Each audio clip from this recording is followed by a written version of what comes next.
Hello বন্ধুরা, তোমরা সবাই কেমন আছো? আমি চলে এসেছি আর একটা নতুন ভিডিও নিয়ে। সবাই তো দেখেছো যে আমি বাপের বাড়ি এসেছি।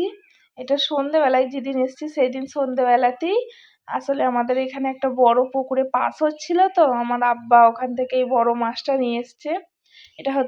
এটা কাতলা মাছ, হ্যাঁ কাতলা মাছ। আয়ান আরিয়ান দুজনেই তো দেখছেন, দেখে কত খুশি মাছ দেখে। আসলে ওরা মাছ খেতে খুব ভালোবাসে, ওই জন্য মাছ দেখে অত লাফাচ্ছে। আর এই যে এটা হচ্ছে আমার আব্বা। আব্বাকে বললাম মাছটা কেটে দিতে। আসলে সন্ধে হয়ে গেছে, তো আমাদের এখানে প্রচুর ঠান্ডা পড়েছে। আমাদের এখানে শীত এত লাগছে যে কি বলবো। আমি তো বসেই নি, আবার মা ওখানে ছিল, আবার মাই বললো যে তুমি কেটে দাও, ওই জন্য আব্বা তাড়াতাড়ি করে কেটে দিচ্ছে। ভালো করে কেটে আঁশগুলো আর কি তুলে দিচ্ছে, না হলে এই শীতে আঁশগুলো তুলাও অসুবিধা, ওই জন্য ভালো করে পরিষ্কার করে দিচ্ছে আমার আব্বা।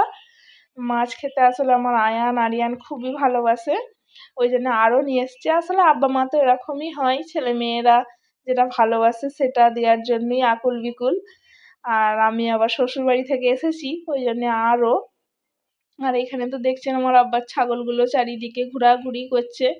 আসলে আমার আব্বার ছাগলগুলো, আমার আব্বা যেখানে থাকে সেখানেই থাকে, তো চারিপাশে ঘুরবে, আসলে সরবেও না, ওই জন্য এখানেই আছে।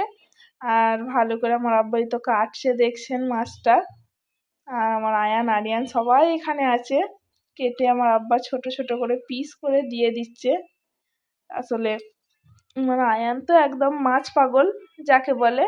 এই যে দেখছেন ছাগলটা আমি সরিয়ে দিলাম ছাগলটাকে। আর আমার আব্বা এখানে কেটে দিচ্ছে, আমার মা ভালো করে মাছটাকে ধুয়ে নিয়ে চলে আসবে।